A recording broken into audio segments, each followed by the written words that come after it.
2023లో వచ్చిన 'కిల్ బుక్సన్' అనే మూవీకి స్పిన్ ఆఫ్ మూవీగా వచ్చిన ఇది మాంటీస్. ఈ మూవీ స్టోరీ సేమ్ దానికి కనెక్టింగ్గా ఉంటుంది. ఎందుకంటే ఆమె పనిచేసిన ఎంకే కన్సల్టెన్సీలోనే ఈ స్టోరీ రన్ అవుతూ ఉంటుంది. సంవత్సరం తర్వాత మళ్ళీ ఈ స్టోరీ రన్ అవుతూ ఉంటుంది. అంటే సేమ్ ఆమె మాదిరిగానే ఇక్కడ మాంటీస్ అనే ఒక అగ్ర హంతకుడు, అంటే ఇప్పుడు టాప్ లెవెల్, సేమ్ కిల్ బుక్సన్ మాదిరిగా టాప్ హంతకుడు ఉంటాడు. ఆ హంతకుడు కాంటాక్ట్ అయిపోతున్న సమయంలో తనను సెలవులకు ఎంజాయ్ చేయాలని చెప్పేసి బయట తన ఫ్రెండ్ జీనో ఏదో అతను ఆమె దగ్గరికి వెళ్తాడు. అక్కడికి వెళ్ళి సరదాగా పార్టీ చేసుకుంటున్న సమయంలో సేమ్ అంతే కిల్ బుక్సన్కు ఎలానో అదే విధంగా ఇక్కడ తన స్నేహితుడు తన మీద ఈర్ష్యతో, ఆ అమ్మాయి చాలా ఈర్ష్యతో ఉంటుంది. ఎందుకంటే వాళ్ళు చిన్నప్పటి నుంచి అదే విధంగా ఎంకే కంపెనీలోనే ట్రైనింగ్ తీసుకుంటూ అన్నీ చేసుకుంటూ వస్తూ ఉంటారు.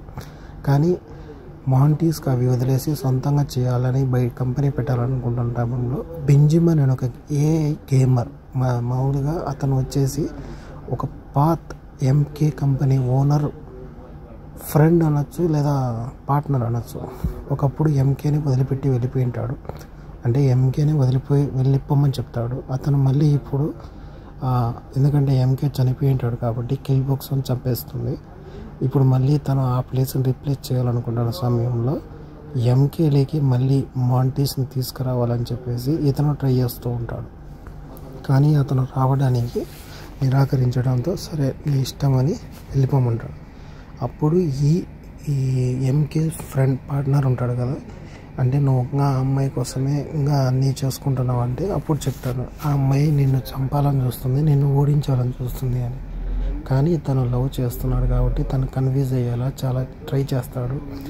ఇంకా కొత్త ఆఫర్ కోసం బెంజమిన్ అనే ఒక వ్యక్తి దగ్గరికి వెళ్ళి ఫైనాన్షియల్గా హెల్ప్ చేయమని చెప్తే కొద్దిగా నీచంగా అవహేళనగా మాట్లాడాడని చెప్పేసి అక్కడి నుంచి వెళ్ళిపోతూ తన ఫ్రెండ్కు నచ్చ చెప్పినా కానీ వినకుంటే ఏదో ఒక సొంతంగా ట్రై చేసి తన ఇన్ఫ్లుయెన్స్ను వాడి అందరినీ చేసిన తర్వాత అక్కడ సొంత కంపెనీ స్టార్ట్ చేస్తాడు. కానీ ఎంకే పార్ట్నర్ తనకు చిన్న చిన్న ప్రాజెక్టులు, అంటే ఏ లెవెల్ ప్రాజెక్టులు కాకుండా సిడి అట తక్కువ లెవెల్ ప్రాజెక్ట్స్ ఇస్తూ తక్కువ డబ్బులు వచ్చేలా చూస్తాడు. కానీ ఎంకేకి వాడు సపరేట్ కంపెనీ పెట్టడం ఇష్టం లేదు, ఎందుకంటే తనలో ఉండాలని కోరుకుంటాడు. అలాంటప్పుడు మాంటీస్కు జాకు గొడవ అవుతుంది. ఎందుకంటే నువ్వే అన్ని టాప్ లెవెల్ చేస్తే మిగతా వాళ్ళు ఏం చేస్తారు, ఏం కథ. అలాంటప్పుడు ఒక ఏ లెవెల్కి తనకి ఇచ్చి బయటికి పంపించినప్పుడు ఈ బెంజమిన్ అనే ఒక అతను ఉన్నాడు కదా, ప్రొడ్యూసర్ కాదు ఫైనాన్సర్ వచ్చేసి తనను చంపడానికి కొంతమందిని పంపిస్తారు విత్ లైవ్ యాక్షన్ కెమెరాలతో. అవన్నీ జరుగుతున్నప్పుడు ఇప్పుడు ఎంకే పార్ట్నర్ ఆ అమ్మాయి గురించి చిన్నప్పుడు ఏ విధంగా ఆ అమ్మాయిని కాకుండా నిన్ను సెలెక్ట్ చేశాము, ఎంకే కూడా ఆ అమ్మాయి కంటే నువ్వే మేల్ అని చెప్పాడు, ఇప్పుడు నువ్వు దాన్ని ప్రూవ్ చేస్తున్నావు అన్నప్పుడు ఈ మాట తన మార్నింగ్ వచ్చినప్పుడు గొడవ అవుతుంది. అప్పుడు వాళ్ళిద్దరి మధ్య గొడవ అయ్యి బ్రేకప్ అయ్యి విడిపోతారు. ఎంకేలోకి వెళ్ళాలనుకుంటున్న మాంటీస్ని రప్పించుకోలేడు. కానీ చిన్న ప్రోగ్రామ్స్ ఇస్తూ ఎవరిని ఇవ్వకుండా కట్టడిలో పెడతాడు. కానీ ఇక్కడ బెంజమిన్తో కలిసి లైవ్ యాక్షన్ దాంట్లకు సంబంధించిన గేమ్ సిరీస్లోకి ఎంటర్ అవుతూ తనకి సొంతంగా కాంటాక్ట్ చేస్తూ ఉంటుంది. అలాగే నియమ నిబంధనలు అని చెప్పి ఇంతకుముందు ఎంకే పెట్టాడు కదా, వాటిని మార్చడానికి వచ్చినప్పుడు ఈ అనే అమ్మాయి మాంటీసు అలాగే ఈ ఎంకే పార్ట్నర్ ఆయన వచ్చేసి వీళ్ళంతా గొడవలు జరుగుతున్న సమయంలో ఆల్మోస్ట్ వాళ్ళిద్దరికి గొడవ పడుతుందన్న టైంలో మాంటీసే మధ్యవర్తిగా ఉండి ఇద్దరికి గొడవ లేకుండా కాపాడుతాడు. కానీ ఇక్కడ ఏం జరుగుతుందంటే బెంజమిన్ అనే ఇంకొక ఉన్నాడు కదా, అతను ఒక లిటిగేషన్ పెడతాడు. ఎందుకంటే బెంజమిన్ని, అంటే ఇప్పుడు అనే అమ్మాయి ఎంకే పార్ట్నర్కి వార్నింగ్ ఇస్తున్నట్టుగా, అంటే ఒక రక్తంతో ఉన్న కత్తిని పంపిస్తే నేను నిన్ను చంపాలనుకుంటున్నానని ప్లాన్ చేసినట్టు ట్రయాంగిల్గా పెడతాడు. తను ఇవ్వలేదు, కానీ బెంజమిన్ పంపడంతో తనిచ్చింది అయిపోతుంది. కాబట్టి ఇదే సీన్ని రిపీట్ చేస్తాడు.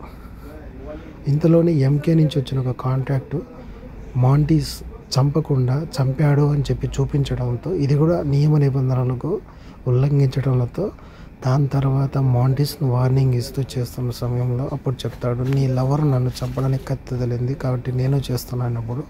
అప్పుడు మాంటీస్కి కూడా సేమ్ రివర్స్ కత్తి అవుతుంది.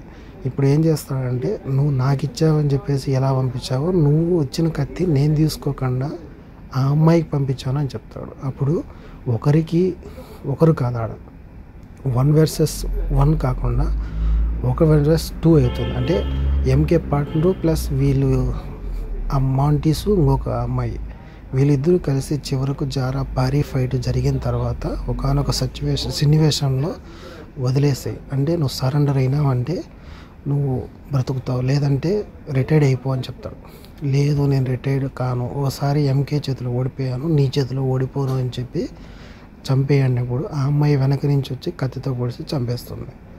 వేరే దారి లేక ఆ ఎంకే కంపెనీ అంతా మొత్తం హ్యాండిలర్ అంతా ఈఎంఐ చేతికే ఇంకా అంటే పెద్దగా ఇంకెవరు పొజిషన్ టాప్ లెవెల్లో ఎవరు లేరు, వేరే లెవెల్లో అతను వెళ్ళిపోతాడు. ఇంకా బెంజమిన్ కాంట్రాక్ట్ కూడా ఎందుకంటే ఇతను చేసిన పని వల్ల ఆమె చనిపోయేంత సిచ్యువేషన్ వస్తుంది కాబట్టి బెంజమిన్ కాంట్రాక్ట్ వచ్చేసి మౌంటీస్కి ఇస్తుంది. మౌంటీస్ అతన్ని చంపేస్తాడు. దాని తర్వాత ఇంకా ఎంకేని ఎవరు లీడ్ చేస్తారు ఏం కథ అనేది ఇంకా చూడాలి.